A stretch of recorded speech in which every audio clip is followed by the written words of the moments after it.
অনেক মানুষ বিভিন্ন জায়গায় যাওয়ার পরে আগে কানে কানে কানের কাছে মুখ নিয়ে বলে, হুজুর দেশের অবস্থা ভালো না, দিন দুনিয়া ভালো না। আপনি নরম ওয়াজ করেন। রাষ্ট্র রাজনীতি সম্পর্কে কোরআনে কিছু আছে না নেই? রাষ্ট্র সম্পর্কে আমার আল্লাহ একটা সূরা দিয়ে দিয়েছেন, নাম হচ্ছে সূরা মুলুক, রাষ্ট্রের সূরা। এখন যদি কেউ বলে রাষ্ট্র চালাতে সবচাইতে বেশি গুরুত্বপূর্ণ কনস্টিটিউশন, সংবিধান, সংবিধানের নামে কোন সূরা আছে না নেই? আমার আল্লাহ সংবিধান নামে একটা সূরা নাজিল করেছেন, নাম দিয়েছেন সূরা ফুরকান। মুলুক শব্দের ভেতরে আল্লাহ সূরার নামকরণ করলেন, কারণ কি? তাফসিরে মুফাসসির মুনিরের ভেতরে লিখেছেন, একটা রাষ্ট্র গঠন করার জন্য মৌলিক উপাদান লাগে 4টা। কি কি উপাদান থাকলে একটা দেশকে রাষ্ট্র বলা যায়? ওই সমস্ত উপাদানগুলো আমার আল্লাহ যে সূরার ভেতরে দিয়েছেন তার নাম সূরা মুলুক, রাষ্ট্রের সূরা। সুবহানাল্লাহ বলতে পারেন? আজ বাংলাদেশে যে সংবিধান আছে, এর ধারা আছে না নেই? বলেন। আমার আল্লাহ বলেন, আমার যে রাষ্ট্র তৈরি হবে আমার বান্দা বান্দীদের দ্বারা, এখানে যে সংবিধান চলবে সেখানে 183টা ধারা থাকবে। 183টা ধারা সম্বলিত একটা সূরা আল্লাহ নাজিল করে জানিয়েছেন, তার নাম সূরা ফুরকান। সংবিধান পেয়েছে, রাষ্ট্র পেয়েছে, এ হলেই তো দেশ চলবে না, জনগণ লাগবে। কথা বললে না কেন? একটা দেশের জনগণ হওয়ার জন্য কি কি গুণ লাগবে? জনগণ সরকারের কাছে কি দাবি দাওয়া করবে? এ সমস্ত দাবি আর দাওয়া নিয়ে আল্লাহ একটা সূরা নাজিল করেছেন, তার নাম সূরা দাহার। দাহার মানে জনগণ। সুবহানাল্লাহ বলতে পারেন? এখন যদি জনগণ বলে, হুজুর আমরা কি বিক্ষিপ্ত ভাবে থাকবো? আল্লাহ পাক বলে না, জনগণ কিভাবে থাকবে সে সম্পর্কে আমি একটা সূরা নাজিল করেছি। জনগণ 11টা নীতি নিয়ে ঐক্যবদ্ধ হবে। জনগণের ঐক্যবদ্ধ 11টা নীতি নিয়ে আল্লাহ একটা সূরা নাজিল করেছেন, নাম হচ্ছে সূরা জুমার। নাম কি? জুমার। সুবহানাল্লাহ বলেন। শুধুমাত্র রাষ্ট্র, সংবিধান, জনগণ ঐক্যবদ্ধ হলেই দেশ চলবে না। এটার জন্য সবচাইতে বড় একটা গুরুত্বপূর্ণ জিনিস, তার নাম রাজধানী। রাজধানী লাগবে না? আমার আল্লাহ রাজধানী হতে হলে কি কি গুণাগুণ লাগবে? রাজধানীর ভেতরে কি কি থাকবে? সব তো আর রাজধানীতে রাখা যায় না। আমার আল্লাহ রাজধানীতে কি কি রাখতে বলেছেন, ওই সমস্ত গুণাগুণ দিয়ে একটা সূরা দিয়েছেন, নাম হচ্ছে সূরা বালাদ। কোরআনে কারিমের 90 নাম্বার সূরা। সুবহানাল্লাহ বলে। রাজধানী পেয়েছি, রাজধানীর ভেতরে একটা সাজানো গোছানো নগরী থাকে। প্রধানমন্ত্রী, রাষ্ট্রপতি যে এলাকায় থাকে দেখবেন কত গাছ গাছালি সাজানো গোছানো। আমার আল্লাহ সাজানো গোছানো একটা নগরীর কয়েকটা গুণাগুণ লাগবে, কয়েকটা পদ্ধতি লাগবে এটা তৈরি করার জন্য। এই সম্পর্কে একটা সূরা নাজিল করে জানিয়েছেন, নাম দিয়েছেন সূরা সাবা, সাজানো গোছানো নগরী। আর বলার দরকার নেই। শুধু রাজ্য রাজনীতি হলেই হয় না, দেশ চালানোর জন্য সবচাইতে গুরুত্বপূর্ণ যেটা প্রধানমন্ত্রী, লিডার। কথা বলছে না কেন? লিডার মেডার কোনো কিছু আছে কোরআনে? আমার আল্লাহ লিডার নামে একটা সূরা নাজিল করেছেন।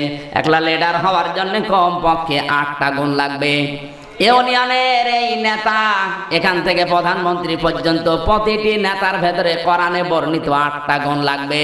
এই 8টা গুণাগুণ দিয়ে একটা সূরা আল্লাহ নাজিল করেছেন নেতাদের জন্য, নাম হচ্ছে ইয়াসিন।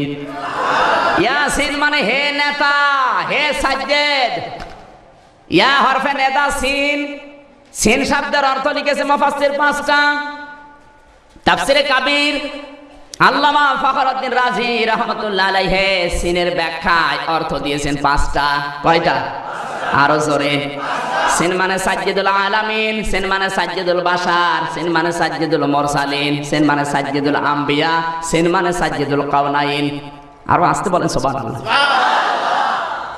আল্লাহর নবীকে আল্লাহ ডাক দিয়েছেন, হে লিডার, হে নেতা, 5-8টা গুণ লাগবে আপনার। নেতৃত্ব দিতে চাইলে 8টা গুণ আপনার ভেতরে থাকা লাগবে। শুধু আপনি না, কিয়ামত পর্যন্ত যারা নেতৃত্ব দেবে এই নেতাদের ভেতরে কি কি গুণ লাগবে তা দিয়ে একটা সূরা দিয়ে দিলাম, সূরা ইয়াসিন। আজ যারা নেতৃত্ব দিচ্ছেন ইউনিয়ন থেকে একেবারে সংসদ পর্যন্ত, নিজের জীবনের সাথে এই 8টা গুণ আছে কিনা মিলিয়ে দেখা দরকার। যদি না থাকে আপনার নেতৃত্ব দেওয়ার কোনো যোগ্যতায় ভেতরে নেই।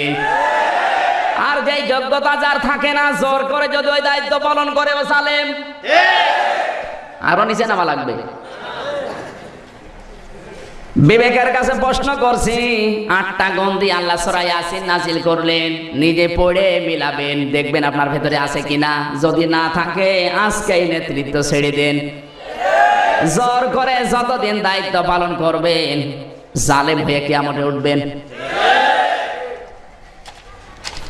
এরপরে আমার আল্লাহ দিয়েছেন শুধু লিডার হলেই হয় না, একটা দেশ কন্ট্রোল করার জন্য সবচাইতে গুরুত্বপূর্ণ ভূমিকা পালন করে সেনাবাহিনীরা।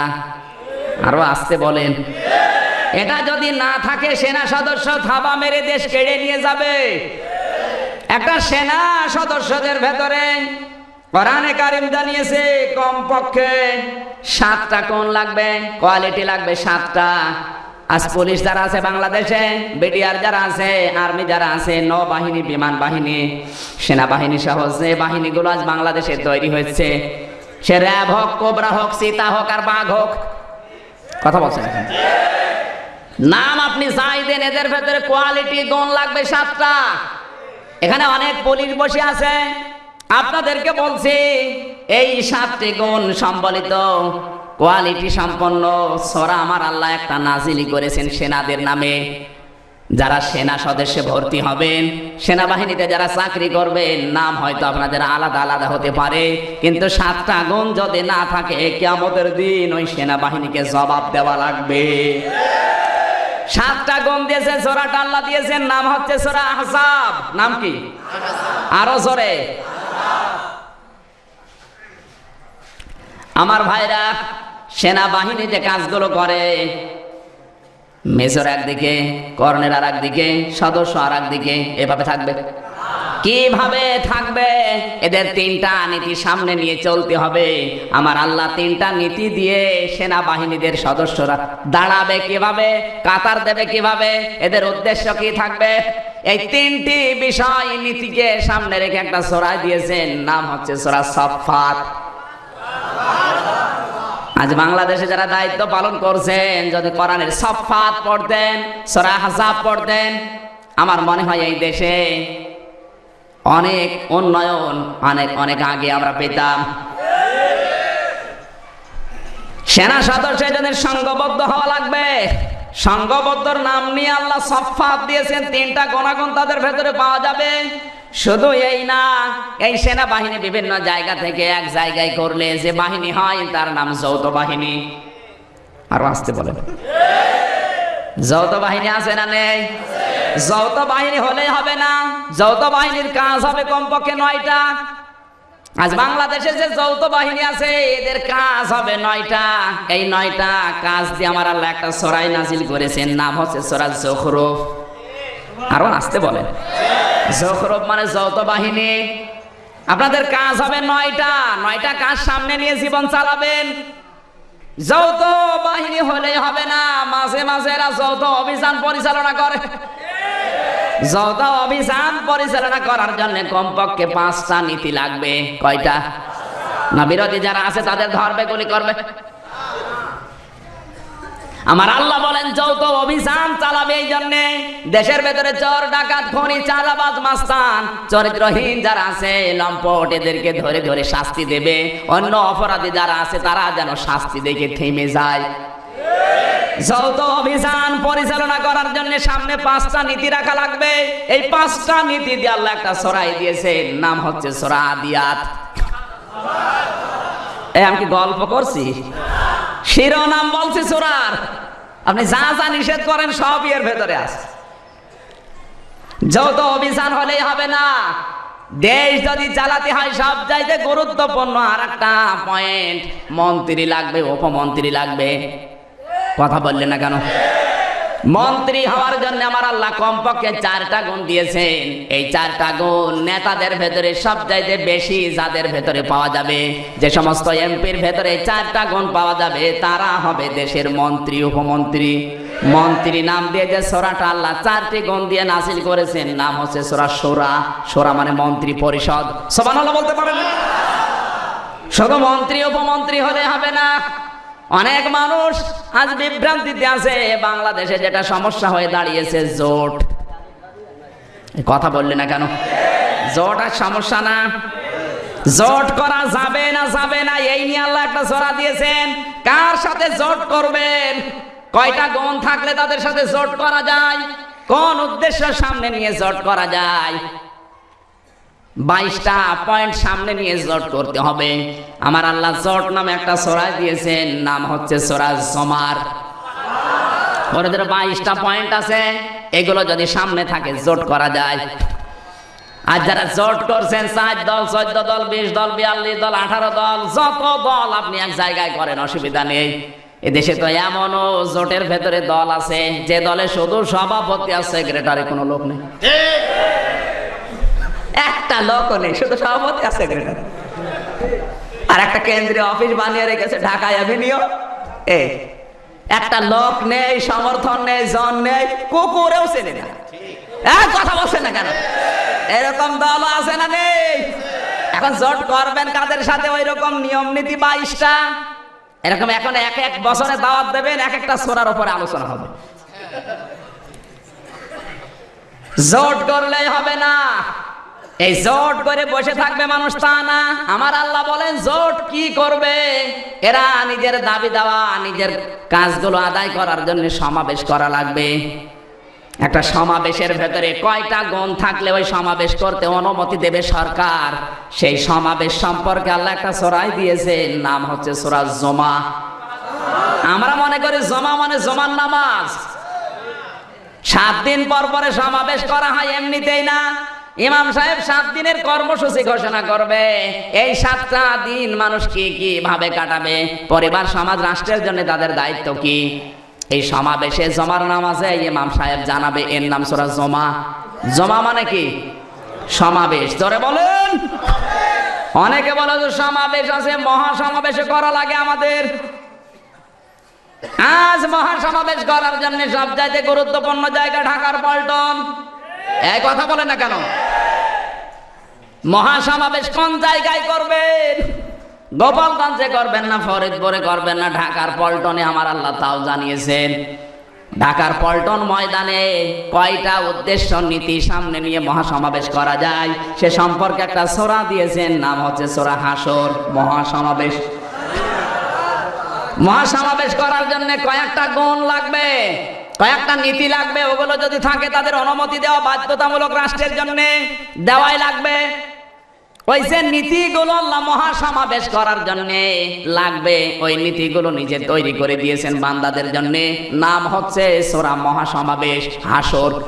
আমরা মনে করি কিয়ামতের ময়দান হাসরের ময়দান, তা না। দাবি দাওয়া আদায় করার জন্য, নিজের ব্যক্তিগত, পারিবারিক, সামাজিক সমস্যাগুলো, রাষ্ট্রের কথাগুলো বলার জন্য যে বিশাল সমাবেশ ডাক দেয় পল্টনে, নাম কি বলেন? এখন অনেকে বলবে হুজুর মহাসমাবেশ করার জন্য তো একা একা হবে না, বিভিন্ন দলের লোককে ডাকা লাগবে। কার কার সাথে আপনি জোট করবেন? জোটের ভেতরে মেয়ে লোক থাকা যাবে না, যাবে না? কোন মেয়ে লোককে জোটের ভেতরে রাখবেন? খালেদাকে, শেখ হাসিনাকে, রওশন এরশাদকে? কাকে রাখবেন? আমার আল্লাহ 9টা গুণ সম্বলিত একটা সূরা দিয়েছেন। এই 9টা গুণ যে মহিলার ভেতরে থাকবে, দেশ ইসলামের জন্য এই মেয়েটাকে জোটভুক্ত করা যায় যাচ্ছে, নাম দিয়েছেন আল্লাহ সূরা মুমতাহিনা, পরীক্ষিত নারী। কি পরীক্ষা করে তাকে জোটবদ্ধ করবে? সূরা মুমতাহিনা পড়েন, 9টা গুণ আছে। কোরআন শরীফ তো পড়ে না, পড়ে বাবার জীবনী। আরো নিচে নামবো?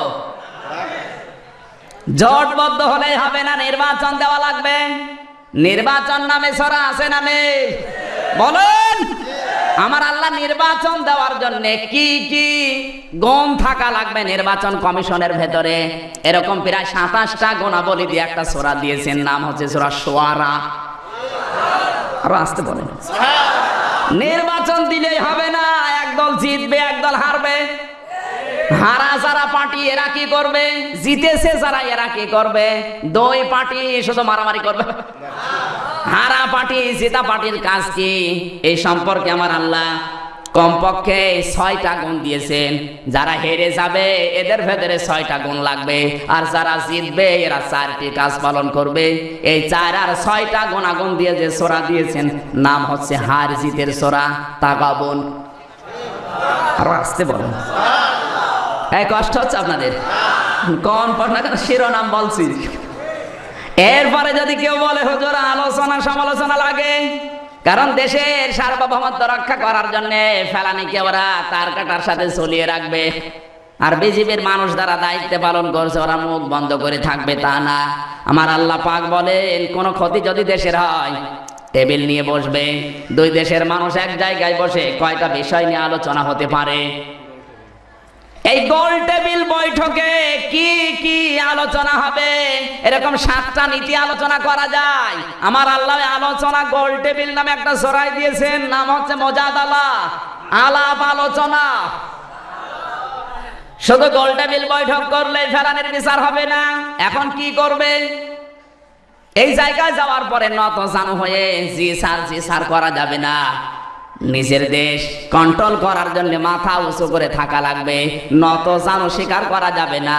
কয়টা নীতি সামনে থাকলে নত জানু মানুষ হয় না, ওই কয়েকটা গুণ দিয়ে আল্লাহ সূরা দিয়েছেন, নাম হচ্ছে সূরা জাসিয়া।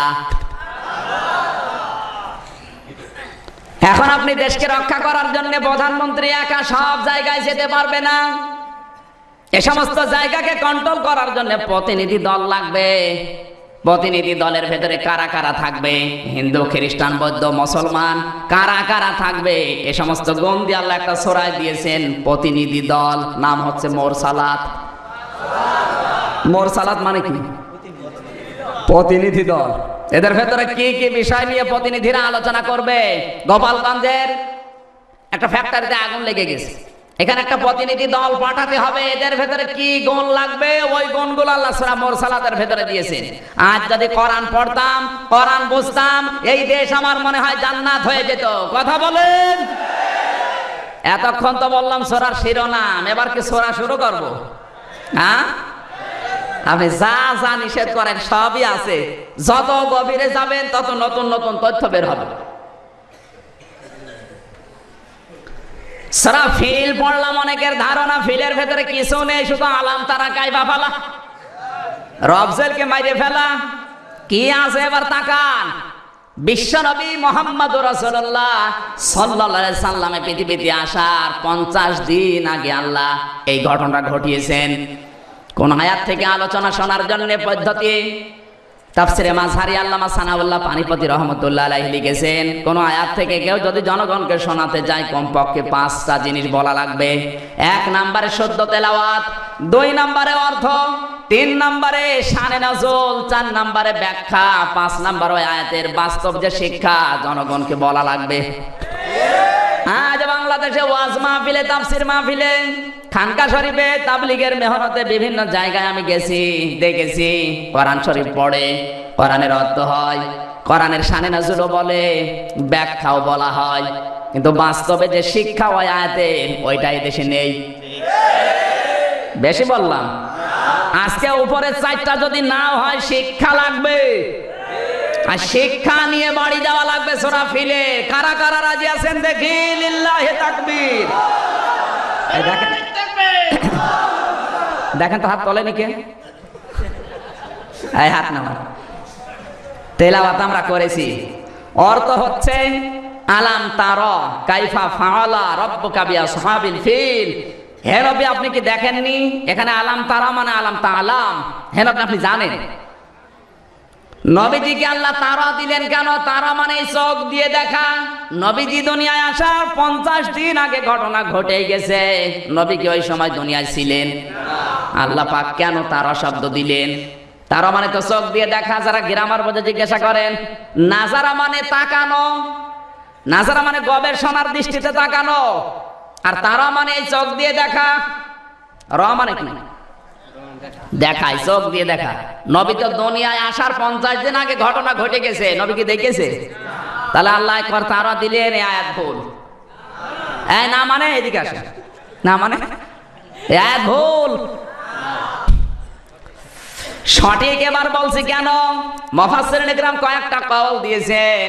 তাফসীর মাহফিলে আসা লাগে এই কারণে, ওয়াজ মাহফিলে, তাফসীর মাহফিলে, কোরআনের ময়দানে এই কারণে আসা লাগে। কারণ কোরআনের একটা শব্দ যদি কেউ বোঝার জন্য চেষ্টা করে, আল্লাহর নবী বলেন 500 রাকাত নফল নামাজের সওয়াব আল্লাহ দিয়ে দেয়। কত রাকাত? 500। এই তারাটা বুঝতে হলে আপনাকে কমপক্ষে 8টা 10টা তাফসীর গবেষণা করা লাগতো। কেন নবীকে আল্লাহ তারা দিলেন? নাজারা দিলে অর্থ পাল্টিয়ে যেত। তারা দিয়েছেন, তারপরও নবী ছিলেন না। যতগুলো অর্থ আছে আমি একটা একটা করে পয়েন্ট আকারে বলছি।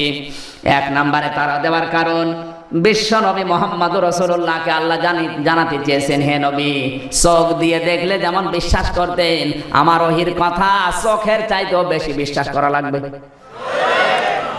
আজ পৃথিবীতে মুসলমানেরা দেখা জিনিস যত বিশ্বাস করে, তার চাইতে কোরআনের বাণী বেশি বিশ্বাস করে।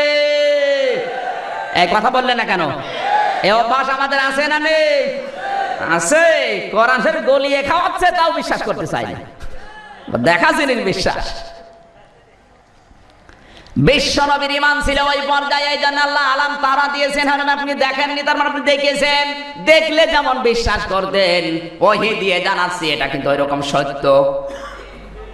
2 নম্বরে মুফাসসির লিখেছেন, আলাম তাআলাম ইয়ানি আলাম ইয়া আলাম তারা ইয়ানি আলাম তাআলাম। আপনি কি জানেন না? কাইফা ফাআলা রাব্বুকা বিআসহাবিল ফিল, হাতিওয়ালাদের সাথে আপনার রব কি কি আচরণ করেছে আপনি কি জানেন না? নবীজি দেখেন নাই, ছিলেন না, জন্মাননি দুনিয়ায়, ওই সময় দুনিয়াতে আসেননি। এরপর আল্লাহ তারা দিয়ে জানাচ্ছেন, হে নবী, আপনাকে আমি সান্ত্বনা দিতে চাই, কারণ অস্থির হয়ে গেছেন। জেলখানা থেকে কেবলমাত্র নবীজি বের হয়েছেন, তার পরের দিন এই সূরাটা নাজিল হচ্ছে। এর 3 দিনের মাথায় আবার নবীকে ওরা গ্রেফতার করার জন্য চক্রান্ত করছে। কাবার চত্বরে বসে বসে বিশ্ব নবীর চোখ দিয়ে পানিগুলো দর দর করে পড়ে। কাবার হাতিম যে জায়গায় পানিগুলো পড়তেছে, নাম হচ্ছে হাতিম মেসাবে রহমাত। ওই যে স্বর্ণের বার দিয়ে যেখান থেকে কাবার পানিগুলো পড়ে, যে জায়গায় পড়ে ওই জায়গায় একটা সাদা পাথর আছে। নবীজি ওই জায়গায় দাঁড়িয়ে নামাজ পড়তেন। ওটা কাবার অংশ, এখন কাবা থেকে বাদ দেওয়া হয়েছে, নাম হচ্ছে হাতিম। নাম কি? নবীজি ওই জায়গায় বসে চোখ দিয়ে দর দর করে পানি ঝরছে। হযরত আনাস এসে বলে, হে নবী, আপনি কাঁদেন কেন? বিশ্ব নবী বলে, আনাস, এই মাত্র আমার কাছে খবর এসেছে, ওরা হযরত বেলালকে উত্তপ্ত বালির উপরে শুইয়ে দিয়েছে। হযরত খাব্বাবকে লোহার অঙ্গার দিয়ে শাস্তি দিচ্ছে। হযরতে আম্মার বিরাসিরকে 2টা উঠের সাথে বেঁধে দিয়েছে। 2 দিকে যায়, আম্মার চিরে যায়। আমার কাছে এই কথাগুলো আসতেছে, আমার সঙ্গে সাথীদের উপর অত্যাচার, কিন্তু প্রতিবাদ করার কোনো ভাষা আমার কাছে নেই। আমি অসহায় হয়ে বসে আছি। সাথীদের উপর অত্যাচার। কয়েকদিন আগে আমার 4টা ছেলে এই দুনিয়া থেকে বিদায় নিয়ে চলে গেছে। আমার চাচা আবু লাহাব, আমার চাচি উম্মে জামিলা, 2 জন মিলে আমার নামে বদনাম করছে। সমানে অপপ্রচার চালাচ্ছে, আমার নামে মিথ্যা রটনা করছে। সারা দেশের ভেতরে আমাকে কালার করার জন্য হাজার হাজার টাকা তারা খরচ করছে। এর থেকে আমার ছেলে মারা গেছে, আমার নামে মিথ্যা রটনা চলছে, আমার সঙ্গে সাথী সাহাবীদের উপর অত্যাচার, জুলুম, নির্যাতন চলছে। এতগুলো দৃশ্য দেখে আমার প্রতিবাদ করার কোনো ভাষা নেই, কোনো ক্ষমতাও নেই। আমি কি কাঁদবো না হাসবো? 1500 বছর আগে কাবার চত্বরে হাতিমের ভেতরে নবীজি বলেছিলেন এই কথা। আজ পৃথিবীতে অনেকের জীবনে এমন নেমে এসেছে। অনেকের ছেলে মারা যাচ্ছে, সঙ্গে সাথীদের উপরে জুলুম, অত্যাচার চলছে, বদনাম চলছে, তার নামে হাজারে হাজার। প্রতিবাদ করার কোনো ভাষা নেই। এই কথা বলেন না কেন? কারো জীবনের সাথে মিলিয়ে যদি যায়, আমি করবো কি? এই আয়াত বাদ দিয়ে দেবো? 3 দিন পরেই নবীজি গ্রেফতার হবেন এই সিদ্ধান্ত নিচ্ছে দারুন নাদওয়ার বৈঠকে। বিশ্ব নবী মুহাম্মদুর রাসূলুল্লাহকে আল্লাহ জানাতে চেয়েছেন, হে নবী, আপনাকে আমি সান্ত্বনা দেওয়ার জন্য শুধু না, কি ব্যবহার করেছিলাম ওইটা শুনিয়াই ক্ষান্ত হব না, কি কি করতে চাই আপনার বিরুদ্ধে যারা আছে এদের বিরুদ্ধে আমি কি অ্যান্টিভাইরাস দিতে চাই এবার শোনেন। 50 দিন আগে আব্রাহা এসেছিল ইয়ামেন থেকে, ও একটা নিজে কাবা তৈরি করেছে। ও দেখেছে কাবা শরীফ মক্কায় ভাঙ্গা, কালো গেলাপ দেওয়া, মানুষ হাজার হাজার মানুষ পৃথিবী থেকে যায়, তাওয়াফ করে, টাকা পয়সা দিয়ে আসে ওখানে। আবু জেহেল, আবু লাহাব, বাসায় বা যারা আছে ওরা সমানে ব্যবসা করে যাচ্ছে কাবার নাম নিয়ে। ইয়ামেন দেশের এই বাদশা আব্রাহা ও নিজের দেশে একটা কাবা সুন্দর করে মনের মাধুরী দিয়ে সাজিয়েছে, সোনা দানা আর হীরা জহরত দিয়ে, নাম দিয়েছে কুলাইস। নাম কি? তাফসীরে ইবনে কাসির থেকে বলছে, এত সুন্দর করে সাজিয়ে ঘোষণা দিয়েছে, আমি কাবা বানিয়েছি। ও দুর্বল কাবা, ভাঙ্গা কাবা, জিয়ারত করে তাওয়াফ করে কোনো লাভ নেই। যদি তাওয়াফ করতে চাও আমার এই স্বর্ণের কাবা তাওয়াফ করতে আসো। এত ঘোষণার পরে একটা মানুষও যখন আসে না, ওই দেশে কিছু দুষ্ট যুবক ছিল, চিন্তা করছে তোর কাবা গুলি মারি। রাতের আধারে যে বলছে তুমি কাবা নিয়ে মাতব্বারি করো, দরজা ভেঙ্গে সমানে পাইকারি হারে পায়খানা, 7 জন মিলে এক জায়গায় প্রায় টোপলা হয়ে গেছে। সকালবেলা আব্রাহা গেছে ওর কাবা শরীফ জিয়ারত করতে, দেখে গন্ধ বের হয়, দরজা ভেঙে ভেতরে ঢুকে দেখে কার সারা ফলর ভর্তি। রাগ সেক দিতে না পেরে স্বর্ণ সোনা দানা যেগুলো ছিল, হীরা জহরত গুলো খুলে নিয়ে এসেছে,